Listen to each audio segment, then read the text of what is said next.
Wade is guarding Bryant. Artest looking, gets it to Bryant.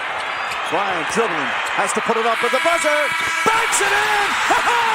He banks in the three! And the Lakers win the game!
Boom! Good morning, Insurance Syndicate. Happy winning on Wednesday.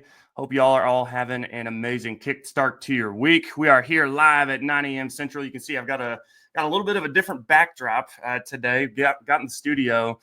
We were getting ready to go live, and I'm like, oh, crap. We don't have enough battery for the camera. So we're only at like 36%. So I'm here today. We've got a special guest that's joining. You guys can probably tell from the description. It's not the first time you've seen him here in the group, but it has been a while. So we're excited to have him on. Again, happy winning on Wednesday. If you can, put in the comments that you can hear and see me. I see. What's up, Lily? I see you in there. We've got Scott. What's up, Scott? Austin. Okay, Austin, I'll hit you up, dude. I see your comments. Drop in the comments, y'all. Let me know that you can hear and see us. But as always, before we get going, shout out to Viva Virtual Solutions, the main sponsor of the show. Shout out to Lily Davies. You guys can see her in the comments on all of our live shows. Just couldn't do it without you. Just everything that you do here within the syndicate when it comes to publishing and editing content and creating channels and even just getting creative yourself and doing new thumbnails, all that good stuff. So shout out to Lily, and then shout out to Rob Lopez, who is the founder and owner of Viva, and just everything you do for insurance agents when it comes to virtual assistants. So really appreciate your sponsorship of the show. Again, could not do it without you guys. And it's weird. I don't have my my button, because you know what else? After we shout out to the sponsor, right? You guys know what time it is. It's time to drop those weekly wins in the comments. We are here for winning on Wednesday. I know normally we have our music with a little hand clap, but go ahead and start dropping those wins in the comments. I don't care how big or how small. We want to be able to celebrate y'all. I would say, gosh, my weekly win for this week has actually been a little bit slower than normal. It's kind of weird. I had softball last night and we won, but I'm not going to use that as my win. I would just say network. Really, you know, we were just talking about it yesterday out at lunch, and just talking about, again, really, I know you guys hear us talk about it a lot on the show and here within the group, but it really is your net worth is your network is your net worth. And it's so freaking true. And just the conversations and the people that even a call this morning for a mortgage-free life agent that we've got going on that side of things. Again, it really is just not about what you know, but who, because some of this crap, y'all, like hard money loans and all this stuff that I'm in these conversations, I don't really freaking know what I'm talking about. But again, I have somebody in my network that does, that really, you know, kind of can provide that value and then make everybody look like the expert. So that is probably my weekly win. Again, y'all, get out there, get in the room and create that network, because it really can blow up your business. So without further ado, and again, you guys can see here, I'm without my fearless co-host, Mr. Merwin. He is running a team training, but it's still going to be a family show. So again, you guys can see in the description, and I'm getting ready to bring him on, but everybody give a nice warm welcome to David Kampert, aka Pops, aka my dad. What's up, man? Good morning, man. It's great to see you. How many shows have you done?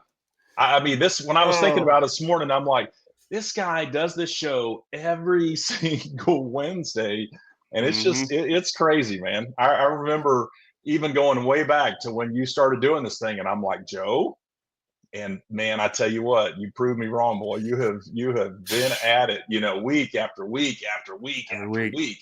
celebrating all Mhm. these wins. So no, I'm super excited to be here and super proud of what you've been able to do with the show.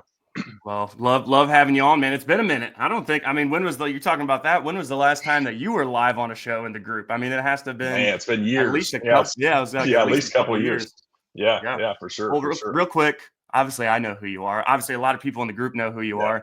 are. Go ahead and just give them a little 30,000 foot overview. Who's Pops? Yeah, absolutely. So, hey, my name's David, and I am the father of Joe Kampert, or Pops. Pops. As it kind of became known, and you're Joe Kampert's dad. As it quickly became known. But yeah, we used to run Redwood Agency Group together, and started that agency in 2018. Prior to that, was really on the captive side of things, working in corporate insurance world and doing all that stuff. But then really made a jump in 2018 to open an independent P&C agency. So that Joe and I could do something together. And I don't think we really had any idea what it was going to grow and morph into. Really wanted to just start something, have a few staff people, and build a 100-year agency was really what we talked about doing, building an agency that would last. And, I think what we envisioned that to be when we started is now something completely different. And so along the ways we have changed and morphed and grown over that time frame. And then really last year, I exited the P&C business and really wanted to focus on life and health. And that really, as we kind of started dabbling in life and health insurance on the P&C side, just really realized that, man, I love that part of it, and particularly health insurance. And it's really not anything I've really done over the course of my career. Just again, very incidental type stuff that we've done. But really, once I kind of got a taste of that, really enjoyed working in the health insurance space. And so last year started Redwood Agency Group. And so again, an iteration of Redwood, and wanted to keep that name the same. And Heartwood is really kind of, it's the wood that's inside the tree that gives its strength. And so when I think about health insurance and life insurance and what it's able to do for people, wanted to keep that same kind of thing alive. And so Heartwood is kind of the next iteration for that for me personally, and started that. And so becoming a really Medicare under 65 and selling life insurance as well. Definitely selling some life. What's real quick? What's a weekly win for you? Man, weekly win for me is 3 IULs this week. Had an opportunity to close those up and get those submitted. And then also had an opportunity to write a young family of 3 people, and really a great story. She was, again, single mom, widowed. Actually, her husband passed away a couple of years, actually 3 years ago, she was saying, due to a heart attack. So they were in their 30s. He passed away, had a heart attack, passed away, unfortunately. She's been on Cobra for 3 years. Now, if you work in the health insurance space, man, Cobra is so expensive. And so just to have an opportunity to be able to work with her and put a much more affordable option in place for her and get her some better coverage. And so was just super excited to be able to help her and her family out and really kind of put her in a much better place. So those are my wins for this week. So really good week this week. Slinging some premium too, or as Pete Fournier would say, we just had him on not too long ago, just slinging it too, Yes, absolutely. Well, real quick, I guess, because, I kind of talked about it to start with my weekly win for network, right? So obviously you come from the captive space, even back in the 90s, always on the corporate side of things, right? And even Right. after you left and then came back, you were still always on the corporate side of things. Then you started up a scratch independent property and casualty agency that eventually morphed into an aggregator. And then now you're on the life and health side of things and are making sales and building that, right? And kind of revamping that agency. Right. What is network done for you in that, right? Like your network, and like, is it the exposure or like, cause it's crazy. You look, okay, yeah, I was an underwriter for State Farm in the 90s. And now I'm selling, life, health, and Medicare products, and like an agent, right? Versus corporate. What is network? What has that exposure done to kind of, or what's the impact of that? I guess I should ask. Yeah, it's absolutely huge. And it's huge from a company or business standpoint. And it's also huge, I think, from an agency standpoint. So when you kind of look at network, And to me, again, the word for me that I use is relationship. The relationships that you have with people, this is a relationship business. And whether that's on the business side of things, for what you need to be able to grow and become the agency that you want to be, or whether it's the individuals and the people or the businesses that you want to do business with, it is all about relationship. And so for me, the challenge is, okay, how can I be building relationships on a daily basis? Where does that happen? Where does it happen? How does it happen? What conversations am I having? Literally, just last week. Again, my market has changed. When I was at Redwood, we were in Austin. We were a national P&C agency. So where we were building relationships was all in Facebook groups. The processes and tactics were very different. Now I live in 100,000 person West Texas town. And man, it is completely different. It's about who you know. Now when I'm meeting people or telling them what I do, they're like, hey, well, do you live here? Do you live here in Abilene where I'm at? Right. And so what we started doing, there's a restaurant that everybody goes to, where they have lunch, and that's where all the business deals are getting done. And so now every Friday, would you look at that? I think I've got one of those too. yeah, you do, right. It's like Mags. But so I go to have lunch at this place, and again, it's the same people every single week, and it's people meeting with other people, doing business deals. And you're wanting to become known and wanting to know, just putting a face with a name and doing all of that. So relationship is huge. And I think the smaller the market that you're in, I think it's even that much more critical. In this market here within Abilene, within this small town, in a small town market, I mean, relationship is everything. And I think relationship opens the doors, but then you've got to have, okay, but what's on the backside of that?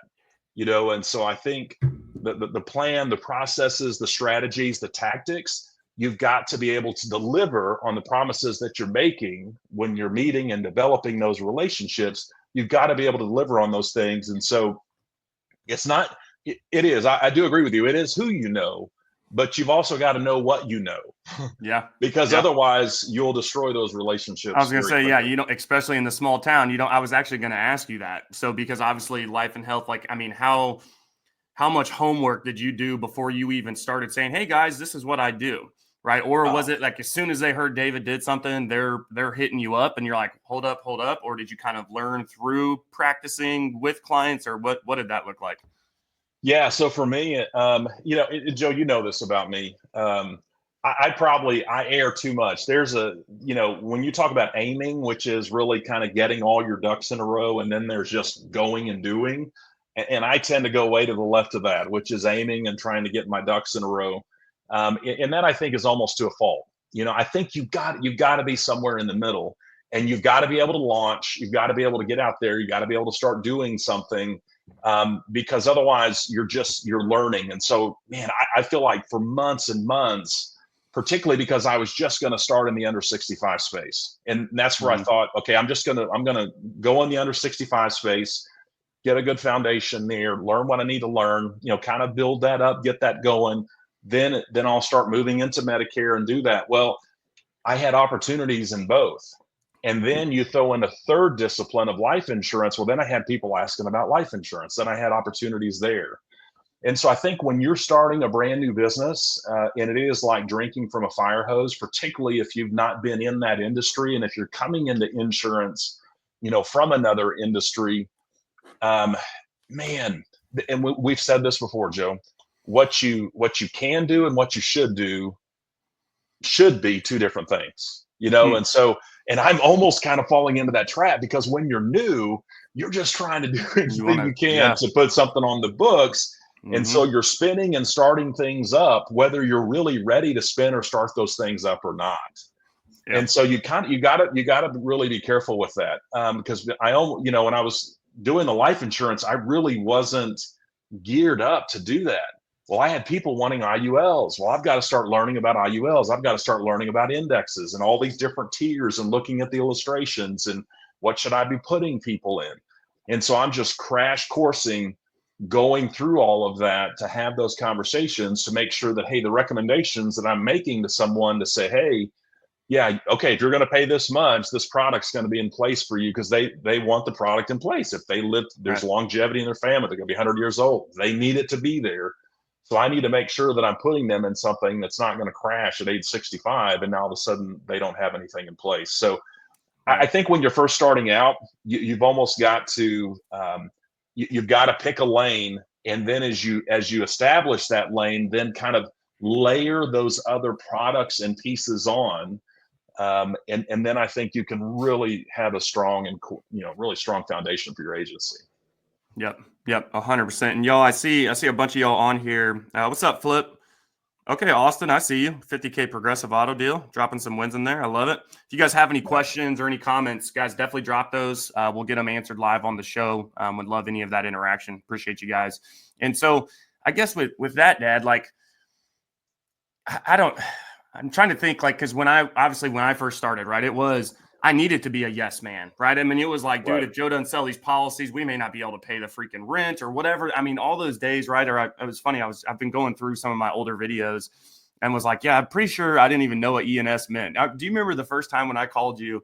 It was after meeting with Mike Berry with Specialty Insurance Managers, and it was before y'all had moved down here. I guess, was Redwood even 100% started yet at that point? Or we were just getting ready to? And I'm like, Dad, I got us our first appointment, dude. Anybody watching it was an MGA, and he was a good friend. And so I didn't even know what excess and surplus lines was. And a lot of people have heard the story of my Legion of Foam, my Nerf gun arena, and just saying yes to that because I felt like at that point I did need to.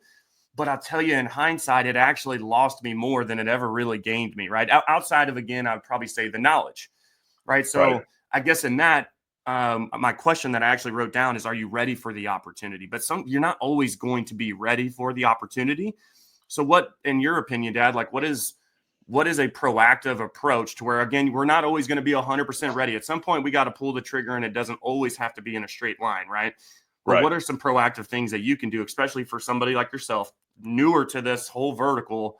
What were some proactive things you did, research-wise, resources, IMOs, tools that you're using? Like, what does that look like where you're able to kind of learn and have success?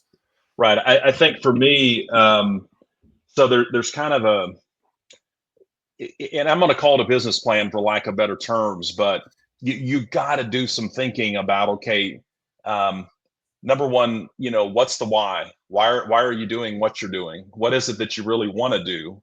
And then how are you going to do that? And I think you have to kind of start putting at least some initial, kind of thought into place for that. And so I was looking back at some notes that I'd had when I was kind of starting this, and I was kind of saying, okay, so my first milestone is going to be 5 years. All right, so 5 years, what do I want this to look like?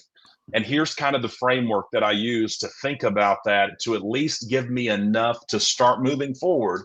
And that's the thing. I don't, you have to keep coming back to whatever the document or this living, breathing thing, the structure that you have in place. Why? Because your agency is growing, just like kids or just like any other living thing. It grows and changes over time. And so you need to grow and change with that as it goes. But to start out, the first thing I did was, okay, so what do I really want to become? And so for me, I said, hey, I want to become a company that provides health insurance for 1,000 households. That was kind of my initial vision. Okay, here's what I want to do. I want to grow to 1,000 households. So then it's about, so number one is, okay, well, what are all the opportunities that exist out there for me to be able to do that? It's selling Marketplace. It's selling Champion Health. It's selling life insurance. It's selling any of those opportunities. And that gets back to those relationships that you talked about. So what relationships do I have in the industry that is making me aware of opportunities? Right. And so you kind of take all of that in, get all those pieces on the table, and then say, okay, I can't do all of these things. So what's maybe my top 3, my top 5 opportunities of all the things that I'm familiar with? I've been in Facebook groups. I've listened, I've seen, I've heard all the different stuff that's out there. What are the opportunities that I want to have? And so then from those opportunities, okay, now I've got to develop strategies then to leverage those opportunities. All right. So if this is the opportunity, then so how am I going to do that? So how am I going to write? If I want to write ACA policies, that's my strategy. Okay, so then what's the strategy for that? Well, I've got to get connected to, like you said, to an IMO and MGA. I've got to get connected to somebody. What carriers am I going to need to be able to do that? What are the best carriers that I need to be able to do that? Right. And so a lot of carriers. Yeah, there's a lot of carriers, and there's a lot of choices, and there's a lot of options, and you can tie your wagon to a lot of different people. And again, you have to have some thought to doing that. And you've got to look at, and the other thing I would say when you get ready to do that is look at their track record.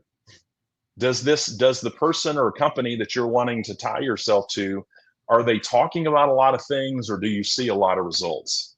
Right. And talk to people that are in that group and get some of that. And those are the strategies, but then you've got to really boil it down to processes. And that was the next piece then, is like, okay, here is the nuts and bolts. And that's where we get, okay, so what CRM am I going to use? How am I going to communicate with people? How am I going to text with people? How am I going to organize all that information? What automations am I going to use? Am I going to utilize AI? What am I going to use Chat GPT to do? There's so many options now, man. It's crazy. Yeah, and there's so many things, right? Yeah. But if you don't do some of that thinking before you're going, all of a sudden, instead of being proactive, you're just being reactive to everything that's coming at you. So again, for me, even though we had a PNC agency, we rubbed elbows with a lot of life and health guys. Yeah. So for me on the CRM side, I went with Go Guru. I went with Justin Brock, and I said, okay, hey, this is a system. And for me, the big thing when it comes to systems is flexibility.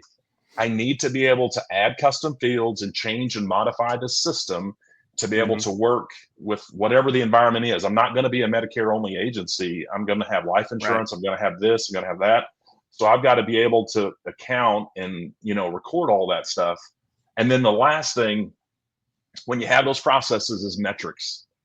And this is the hard thing to do when you're so busy. It's measuring what you're doing. How do you define success? And people define it all different kinds of ways. Is it so much premium per month? Is it so many policies per month? Whatever that is, but they have to be measurable, though. Yeah. You've got to have a way to be able to measure those things, to know, okay, yeah, this is working, or oh my gosh, this is, like for us when we were at Redwood, it was trucking. That was the thing that really blew up for us. And so when we looked at those metrics, wow, the premium that we're bringing in for that line of business, okay, that's something maybe we need to start doubling down on that. And I think as you have all these opportunities come up, and I think over time, those kind of boil themselves down to where you're going to really settle in. And that's what, right. When you kind of settle into that one or two things, and that's what I love about Stephen Guilfoyle. Stephen is like, Stephen has an amazing business, and there's so many other things he could do. And he's like, nope, we don't do that. I'm not going to do that. Right. He totally sticks within his sweet spot. Like, he has figured it out. Like, hey, this is where I'm at. Now I'm happy to refer, and I'm happy to, kind of be that go-between, but we don't do that. Here is what we do. And again, it's taken him time to be able to get to that place. But I think for any agency owner, I think the process, of getting there, you kind of really settle in to what you're going to be really good at. And then that's where I think you see the growth. That can be tough, man. I mean, I think literally we're not really going through it right now, but I mean, maybe we kind of are. Is obviously we have our bread and butter. Like, we know what we're really freaking good at. Obviously, trucking is one of those, right?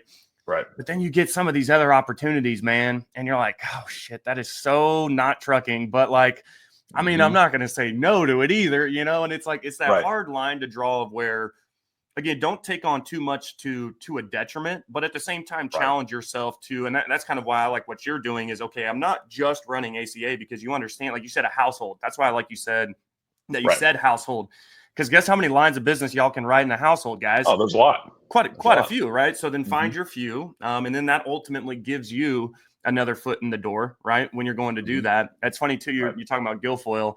I don't know why my brain went to there. I'm like, I'm pretty sure the last referral, because he'll refer PNC stuff. I'm pretty sure the last referral he sent out was the workers' comp for all of the National American Rugby League. And I'm like, dude, what?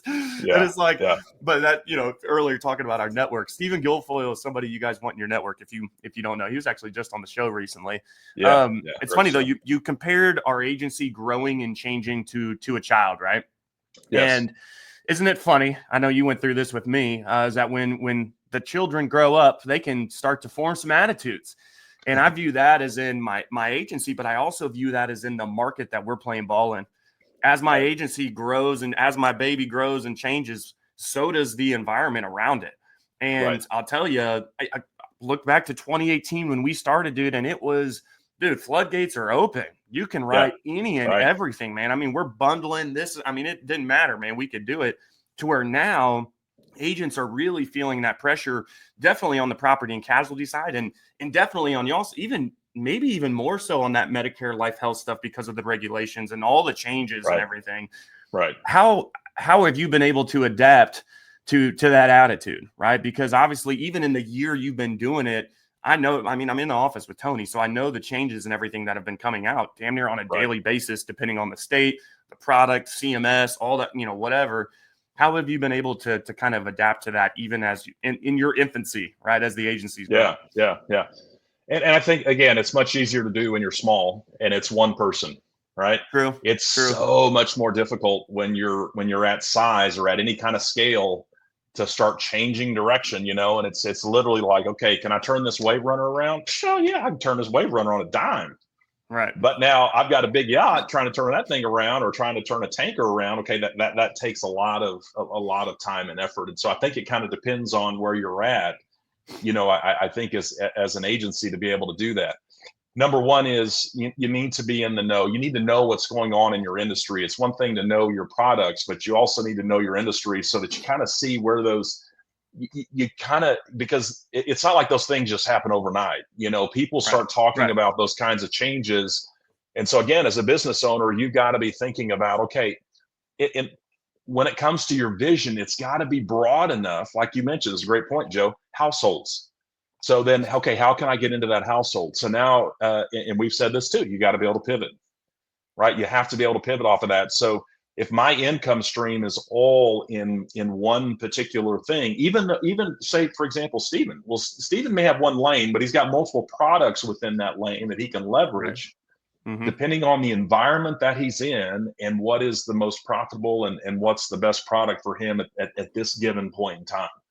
And so that's the way you've kind of got to build things. I think you've got to have multiple resources, if you will, multiple product lines that you can leverage so that, hey, when you can make hay, you've got to be able to get all that you could get, because there's times, and when we saw this in the Medicare space, there was a change that,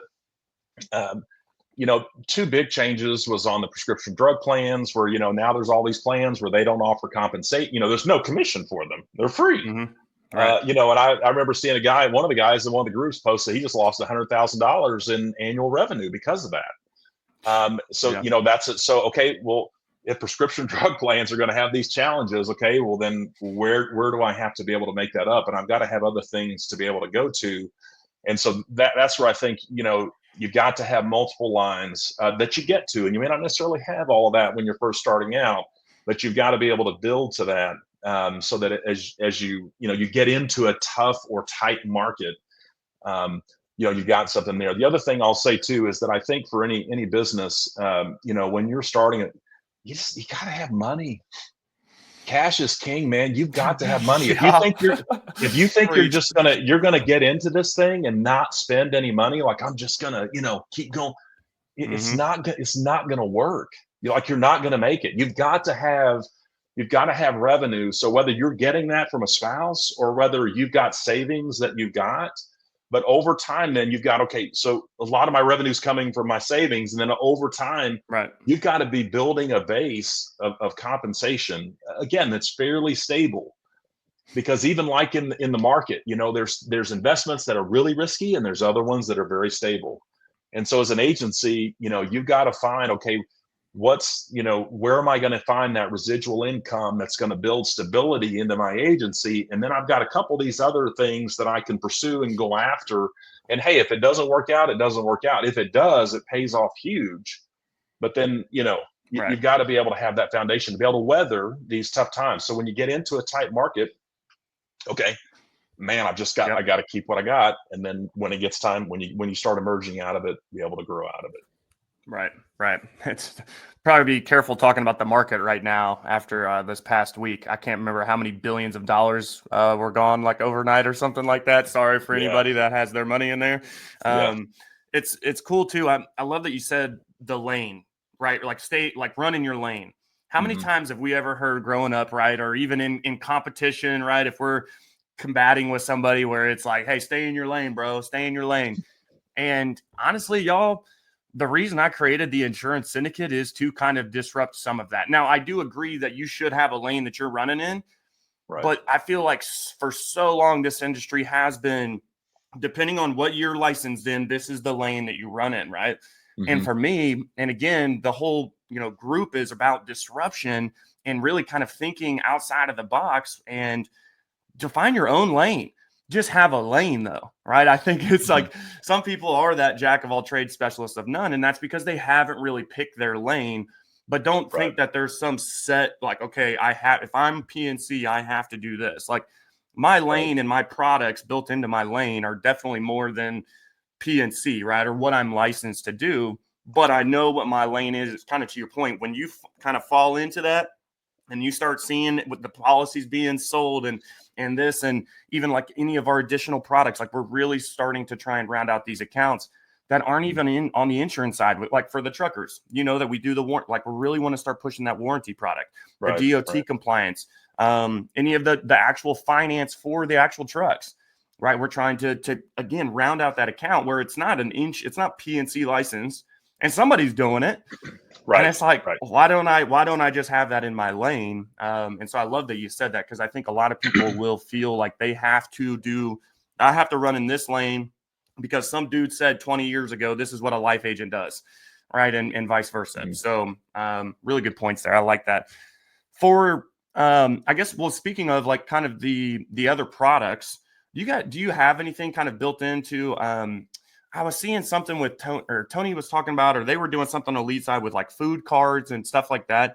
Do you have anything else like that you kind of package in to kind of help get your foot in the door or help kind of, again, round out that account? I'm not as familiar on that side.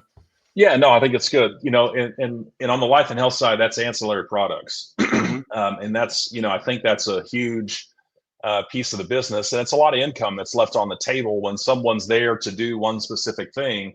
So let's take, for example, the young lady I was sharing about, the widow.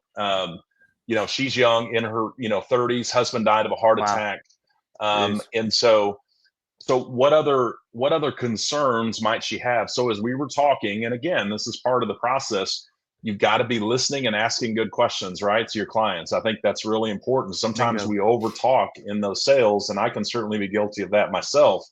But it's really asking questions and then kind of hearing, what her concerns were. Well, one of her big concerns was, her husband had a heart attack, and it was financially, it was significant, the amount of cost that was associated with that.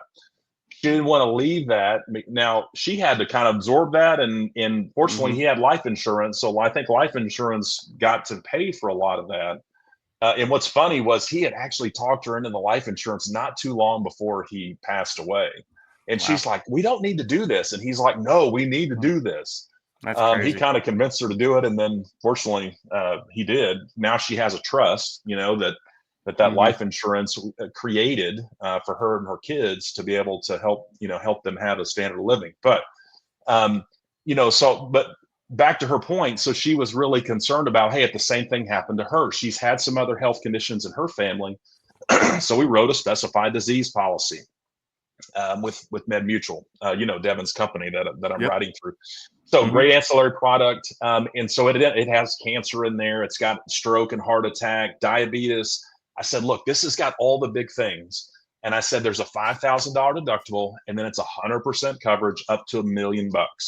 So I said, you've got $1 million worth of coverage here. If any one of these big things happens to you from a health standpoint, and all you got to do is pay the small monthly amount, and you'll have peace of mind that, hey, if any of that ever happens, your family won't have to worry about it. Now, for her, that was huge. So we were getting her health insurance, which was taking care of the everyday stuff. But man, that big thing that happened, and she's got, 25% co-insurance or whatever the co-insurance clause was on there. I've got to be able to take care of that other risk. And so for her, that's what ancillary products are, and I think when you talk about rounding out a household, there's things that people need. And fortunately, she saw it and was willing to do something about it. So she bought an accident plan, and she bought that specified disease plan, accident plan for her kids were 10 and 14, so they're in that age where they're doing stuff and could be getting hurt, and, wanted to be able to have some love me that accident plan, baby. Yeah, I use mine all the time. Yeah. So, but again, it's understanding their situation, having that conversation with them. And fortunately for her, I think she saw that, and so she saw the value, she recognized the value of it, and then made a decision to be able to do that. So I think it's just important, have the conversation with people, and talk about these other products, and let them disqualify themselves. Don't disqualify your candidates from what you think, they might be willing to spend or might be willing to do, but let them do it themselves. I think it goes back to literally what we led the show with, which was relationships, right? And if you want to have, you hit the nail on the head. If you want to have a good relationship with your clients, what does that take, right? What makes that up is listening, right? It's like a lot of agents will go in there and kind of to your point, they have their own agenda. They have their own, like, we are going to qualify these people for this. And then they're not listening. They're just ramming freaking insurance down these people's throats. And then you wonder why you don't really know any of your clients. Now, and again, I get it. If you're running a telesales, trust me, I don't know half of my clients either, right? But one of my agents does, or the relationship piece is there because it's so important. And real quick too, shout out Sandra's in the comments saying, what's up? What's up, Sandra? I have to give a shout out to Sandra. I don't know if you saw on her Facebook yesterday. She is now the new social media manager for TEDx. Oh, I saw that. Yeah. Which is pretty freaking awesome. And she's speaking again at TEDx Billings, I think, this year. So that's awesome, Sandra. Congrats to you. That's a win. That's definitely a win. That's a good win for the week. That's a good weekly win for sure. So shout out to Sandra. If you guys don't know who Sandra Gebhardt is, she's in the comments. Definitely go follow her. Well, man, I guess I got to ask you this, dude. Do you ever miss PNC, or you're like, golly, like, because for me, right, I'm always, gosh, if I knew what I did now back when I freaking first started. Now, for me, I'd still be in PNC. I don't know what it is. This is just, it's in my blood. It's your fault. I freaking love property and casualty, right? For you now, obviously, you've made that move and made that adjustment. Right. Has it ever, do you have that like kind of trigger of like, man, knowing this shit now, man, maybe we would have ran Redwood differently when we first started. Would we have had the financial products paired alongside everything, or would we have run the same way? Like, what are your thoughts on it? You miss it at all? You like the transition? Yeah. Is it like, man, I wish I would have never done PNC? Like, what are your thoughts on that? Well, I think we love what's easy. Most of us. Some guys like a challenge, but a lot of us, I think we love what we know. And PNC was certainly what I know. And so there's times I was literally just at 2 days ago, was meeting with a Medicare client, people turning 65, drove out to this guy's ranch, and I'm driving up and I'm looking at his property. He's got, the farm implements, his truck, his car, his house. PNC brain running, dude. Yeah. So I'm just, I started thinking, okay, well, so I've got a farm and ranch with and I started thinking about all that stuff, and he's just a good old boy. And again, back to relationship. He was the father of the relationship manager that I knew at Chase Bank, where I do my banking. Jeez. And so told the guy at the bank, he's like, hey man, if there's anything that I have to help you. And so we told him that, hey, I do Medicare. And so he said, hey, my dad's getting ready to do that. And, he made the referral, but you go out and you start thinking about all this. And I'm like, man, if I had PNC, I could, but again, it goes back to, and it goes back to your lane, and then it's like, and what's my vision? My vision is to become a company that provides health insurance for 1,000 households, not to grow, not to have 1,000 households of every kind of insurance possible, but to have that provides health insurance for 1,000 households. And that's where so constantly I think it's like where I have to rein that in. And I think when you have that framework, it helps you. Does this fit or not fit? And so, yeah, there's parts of me that miss it. Are there things I would do differently? 100%. Yeah. There were some decisions that we made that, with what we knew at the time, we made the best decision that we could. But hindsight is always 2020, and there were certainly decisions that had a significant impact on our business that I think had the decision gone another direction, it would have been profoundly different. I was thinking about, you talk about decisions. Do I miss something? I was thinking about even when I worked at State Farm. When I was running around helping agent offices and making $100,000 a year. And then I decided to go do a scratch agency with State Farm. I'm like, back when $100,000 a year was actually some good money too. Yeah, I was making $126,000 a year with a company car and laptop, and I was bored out of my mind and decided, let me just scrap all that and go start a scratch agency with no money. Right. And I think, man, but had I not done that, it would have never gotten me out of that environment. And really what led us to where we are today, it would have been a completely, you think you would have still been with State Farm that long if you never even? Probably so, man. I'd have a huge pension with State Farm sitting out there now. But no, I think, I think there's definitely times, where I miss the business. But, sometimes, and I think Ryan Stewman talked about this, sometimes we get so big and we're doing so many things. And then he really started to pare things down. I think kind of selling off, properties and cars and businesses. And, it looks great that you're making all this money, that you have all of this revenue, but how much profit do you have? How much work is it requiring of you to be able to do that? And so I think being able to start over, that is something that's always in the back of my mind is about, okay, how big do I really want to be? How much stress, how complex, how big of an operation do I really want to have? Do I really want to maintain, and what kind of profitability can I have, with something smaller? Can I be more efficient and do more with less than what we had before? So, but sometimes I certainly miss it, but I'm loving it so far. I just can't wait to get to the point to where it gets as easy as the PNC was, and we'll get there.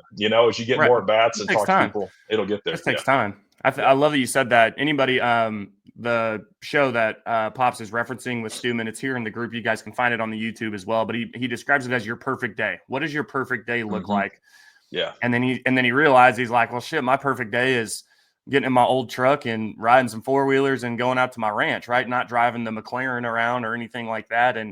But ultimately how you figure out your perfect day is you take that perfect day and then you put a dollar sign to that, times it by 365. That's what it's going to cost you all year to live your perfect day every single day, right? And I really love that framework too. I've never actually broken it down to the perfect day. I'm typically more of, I'll do a week-long goal, but I've never really broken it down to like, man, if I could do something like this every single day, what would that be? And then how much is it going to cost me to do that every single day of the entire year? Right. Yeah, 100%. It's funny. It's like, obviously I'm in the life and health space, right? I mean, excuse me, I say I'm in it. I'm licensed. I have been licensed and I'm definitely in the space, right? Right. But I don't like it, man. I mean, it's now, don't get me wrong. This goes back to the relationship piece again. You guys are hearing it, recurring theme. Hey, I don't need to necessarily be the life insurance expert to be in the space, right? Why? Because I got people for that. And I got a Matt Evans on my team. The guy who went to college for insurance, right? I mean, every single time I get on a call with him, he's still blowing my freaking mind on like, I'm like, how do you even know this, right? So part of that too is I believe in the power in it, but I also know my lane, but I really believe in it. It's like, okay, well, let me leverage my license, right? In my capability to get my foot in the door on the PNC side, and then just leverage that relationship and that network there, right? Which kind of takes me to bodies, right? To having people on your team. Is that built into your plan? Are you going to run lean, mean, just Pops, or are you planning on adding agents, or like, what's your kind of game plan there for that 5 year? Yeah. I think I haven't made a firm decision on that, to be honest with you. I think one thing that certainly I want to be able to do as much as I can individually, just so that, I think to have that knowledge and experience to be able to to pass that along, to somebody else. But I think, it's something that's kind of out there, and I think there's always I think it's gonna happen. There's gonna be people that are gonna want to do what you're doing when you have some kind of success. They're gonna want to be a Right. part of that. And I think for me, it's, where with us, that was kind of, you really kind of took the reins of that, and everything that you struggled and went through in those, opening months for us, and then being able to build that into our agents. And that was probably one of my regrets, that I wasn't able to do that. In part of that is, you've got a sales and marketing side, and you've got a business side of your business. And like you're talking Right. about, when you're first starting out, you got to do all that. But I remember, when we went to that, to the Power Players thing at Cody's deal years ago, seems like now. 2020, Yeah. August of 2020, dude. I was just, because Wow. again, I've been going through some of my older videos. Wow. And it was a video from 2 years ago. And he's like, it's our 2-year anniversary, because it was August of 2020 when we went to that thing. Isn't that wild? So there was one, and I wish I could remember this guy's name. If I probably went back to my notes, I could find it. But he really shared something that stuck out with me when you talk about growth and growing and adding people. And so he talked about really kind of the 3 levels of your agency, and one was that Mullane? Was that Josh Mullane? Probably, yes. I think it was. Yeah. He talked about, so at first you create a practice. And when you think of a practice like a doctor's office, it's small, but it's really there where you're implementing and you're standardizing processes. You're trying stuff out, you're seeing what works. And so your agency is just a practice. You're really trying to get everything standardized so that everything is scalable. And then from there, at some point, it morphs and grows into a business. And so becoming a business so that I can do what I want to do, not what I have to do. And that's the difference. And that's kind of what, even back to Ryan's point, when you get to a certain size, you can say, okay, I want to do the things I want to do. Or even yourself, I don't like life and health, but I'm in the life and health industry because I got other people to do it. So when your agency can become a business, okay, now I can bring people around me that have the expertise or have the relationships that I need to be able to do business where I need to do business. And so that's where you can grow your practice into a business. And then lastly, it's to evolve into a company. And a company is an organization that others want to invest in. And that's what we're seeing. We see this in the industry, man, where guys have built a practice, they built an amazing business, and that grew into a company. And then what do? They cash out, man, for multiples, and then do these major exits. And that's why, because they grew their agency into a company. And I think, and that's probably the end game. I think for certain people, maybe for most, it's, that's where it gets to. But I think so. Right. For me, I'm in that practice phase, and certainly at some point, as I start to do this over a period, there'll be things I don't want to do. And then it's building a team around me to do the things I don't want to do, so I can really do what I want to do. Yeah. You're at least going to get some VAs through Viva Virtual Solutions, the main sponsor of the show, right? Absolutely. Yeah. Hey, man, they really helped us out. They did. They still do, man. We could not freaking do it without them, man. They're so freaking good. Great. On that, and kind of some words of encouragement. And I was just talking to one of our agents, Lane, yesterday, as he's starting to kind of grow his agency and everything. And even really any of the agents that I talked to, and honestly, probably some words of encouragement to you as well, Pops, is there is also, I think there's power in coming up together too, right? Mm-hmm. Where even though now, again, to an extent, right, you obviously need to know your shit before you start adding people to your organization. But at the same time, I think there is a lot of power where I was like, Lane, as you're kind of figuring some of this stuff out, or he just hired his first girl, Michaela, like as she's figuring it out, dude, bring somebody alongside her, right? So then they can kind of bounce off each other. So it's not just you sitting in that seat where it's like, okay, I've got to run the business. I've got to work in the business. I got to work on the business. I've got to train you. I've got to, especially depending on how green they are.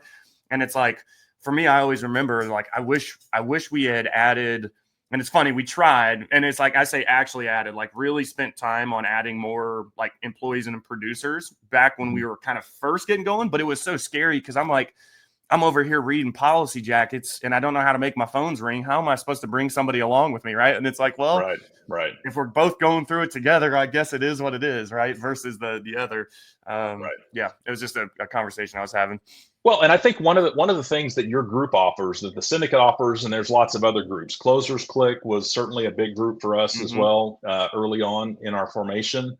But it's, when you don't have enough to hire someone to come along with you, then what, and we're back to relationships again, what relationship can I have with someone else who's willing to walk along with me, who's already been there, who's figured a few things out. And I think, we haven't mentioned mentor, but, really, I think when you look at guys that are achieving at a very high level, they've all got a mentor, or as Coach Burt would like to call them, everybody needs a coach. And so I think, for us, we've had those people, those relationships at various stages along the way. And so I think even very early on, if you can find someone that's willing to invest, and even if it's just like Wetmore, just literally getting around to stay, just to listen in, to hear what people are doing. Maybe it's just getting into some of these Facebook groups, looking at the comments, looking at people, things they're doing, things they're learning, things they're growing from. So if you can't necessarily bring someone in to go with you, or you're really afraid to do that, then I think there's other ways to do that, and to not go it alone. Because the reality is, we would not have been able to do without each other. I needed you more than, there's no way I would have been able to build Redwood to what it was without you. And so if you don't have multiple people where it's built in, their family, they're free, then you've got to find really good substitutes to be able to do that. And there's great groups, and there's people within those groups, I think, to be able to help you do that. And they can help, again, kind of shorten that time span that it takes you to get over the hump and really get to where you need to be. Right. And I think, I just posted a video on this. I did a day in the life where his name's Tim Shucker. He came around the office and kind of hung out with me for a day and recorded, and we shot a bunch of content. And he's, for a struggling agent, like, what would be your advice? And I'm like, dude, seek it. You got to seek it out. For again, going back to Cody and like my relationship there is like, dude, I sought that out. I'm like, all right, I see this guy. I freaking want to be around him. I'm going to seek it out. And I promise you, y'all, especially nowadays, to your point, Dad, like with the forums and the groups, there's tons of free resources and content and information being shared for sure. But if you follow something, or if you see something, right, and you're like, man, like, dude, just hit them up. We're like, yo, do you got 30 minutes? I mean, I can't tell you how many calls I do. And they're like, man, I really appreciate you taking the time. And I'm like, dude, you just asked. There's so many people that literally probably have somebody or know somebody that has what they want, right? And we talked about that at SWAT a lot. Go find somebody who has what you want, do what they do, and you'll get what they have. And it's like, but they don't ever freaking reach out. So that's like another word of encouragement. Like, dude, just hit them up. I promise you, I know the richest people I freaking know, they're a phone call away. And it's crazy that, and you wouldn't be, you would be amazed at how humble some of the leaders are in this industry, where, dude, they'll give you time of day, but you got to seek it out. They're not going to come seek you out. I mean, they're up here for a reason, right? Not being anyway, but still. Yeah, I think that's a great point. And whether that's initially, maybe it's, you got to pay to go to the seminar. Right. So you got to get there to get an introduction. So you get an introduction. Now you meet them. And, and maybe, it's just, how bad do you want it? How, what's it going to cost you? And that cost, again, take a Josh Young, how many apps that guy's just churn. He's a machine. Well, how does Josh do it? He is the Medicare machine, dude. Hey, man, Josh got a seminar. I'm sure he can, because the thing is, there's no silver bullets. There's no rocket science. These guys will tell you everything, but they know that nobody's going to do it. Because when you got to achieve at that kind of level, the sacrifice really that you have to be, are you willing to do day in, day out, week after week, month after month, year after year, what's required? Right. You say you want this without the climb, and it's, you gotta make the climb. Otherwise, you're never going to get to the top of that mountain. You just see people up on the mountain, and that's the thing. I think they want the top of the mountain without the climb, and you've got to be able to get there. And these guys will tell you how to climb, but they know that very few people are actually going to put in the effort Right. all the sacrifice that it requires. But, you have to make that effort, but reach out to, and a lot of times guys are so open to help.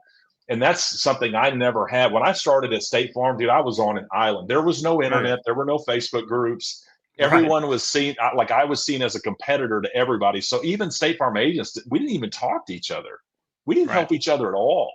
You do your thing, and now it's completely different. And that's certainly what your group has done. You talked about kind of, breaking down those barriers and walls. A lot of that is just agents helping agents, and being able, hey, here's a lot of the lessons that I've learned, so that you don't have to, go through those same things, but you can learn from the mistakes of others and prevent some of that. And it's also it's giving that out and not expecting anything in return as well. I think that's a big piece, right? Value. Like if you're helping people to make $1, like, yeah, but because of the law of reciprocity, I mean, you help somebody, dude, they're going to feel obligated to give back in some form or fashion, right? And kind of going back to your point, I bet you we got some agents watching. They're like, dude, I literally am broke though. Like I don't have any money to go spend to get in that room. Guess how I first got into 8% Nation? Well, I didn't have any money. We were broke as shit. But old Dave Williams and Tom Bianco over at Ricochet 360 did. And I plugged them because Cody still needed a CRM vendor. So then I leveraged that relationship. You guys hearing the key word, right? The recurring theme here. I leveraged that relationship. They paid thousands of dollars to Cody. Cody, I get 2 free tickets for me and Hanky to go. I'm still broke. I get a credit line increase and we have a great time. But literally, and I came home still broke too. That was the funny part. Like, oh yeah, dude. And we blew it all in 2 days, but it was amazing. But again, you can leverage those relationships. There's so much power in that.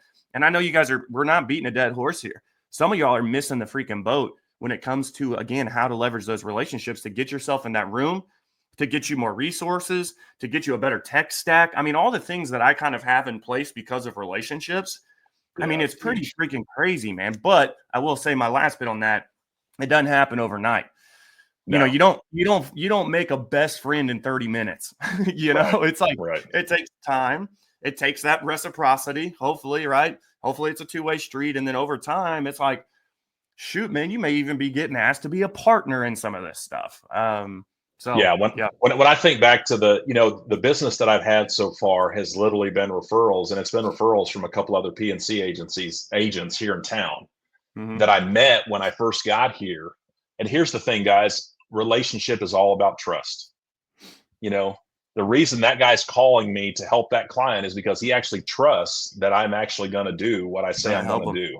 Right. And so, in any relationship that you're building, where there's trust and where you've established trust over, and again, that takes time to build that, it's not speed dating. It doesn't happen in just 30 minutes. Like you said, it takes time, but when there is that trust there, and you've seen this, Joe, the doors that start to open up at that point, I mean, man, they really start to open up because people, and then guess who they know too. It's like crazy. And they'll know somebody else, and they'll know somebody else, and somebody else. And so, you've got to be that person that provides value in whatever ways that you can. And whenever you can receive it, and try to put those things into practice. I think as you give back and, that give and take. Yep. Yeah. That's the 100%. Real secret. Yep. Jared on here is like, is that your dad? Yes, it is my dad. It's not my brother. It is my dad. Yeah. My brother's name is Sam. He's actually been on here before too. Gosh, that was forever ago too. I need to get him back on. That would be fun. We should just do a whole Kampert show. Well, real quick here, man, before we close out, we're coming to the top of the hour. What's next on the horizon? Obviously it's 2025, right? We've had I know we've had a hot kickstart, and I know we've been talking and you're getting ramped up, and it's already freaking March 12th, which is just crazy to me. What's next up for you here, even for the rest of the year, we'll say? Yeah, I think for me, it's really, I just mentioned this before, being a practice, it's implementing and standardizing processes. It is, we can sit here, we can talk vision, we can talk mission, we can talk values, and I have all that stuff. But then there's an execution part of this, and it's executing the business, and through execution, learning and growing from that, and making those changes and tweaks. And so for me, it's a lot of implementation work. It's making sure that all the portals are set up. So when I go to log in somewhere, even getting I'm still logged in. I'm still licensed or with that company from Redwood. It's not under the new person, so Right. getting all of that. And you don't know until you start trying to do something. Then it's like, oh, wait a minute, what? And that Right, comes yeah. with doing. So there's, very front of the show, we talked about, hey, there is a level of planning and organization and thought that you've got to do. And then you've got to start acting, and so for me this year, it's about, kind of implementing and standardizing, and then it's leveraging technology. That's probably one of the things I don't feel like we did a great job probably at Redwood is utilizing every piece of technology that we Every had. We piece, had right. some ones we settled into and are really good at, but there's so much automation stuff that's really good, and it's gotten so much better.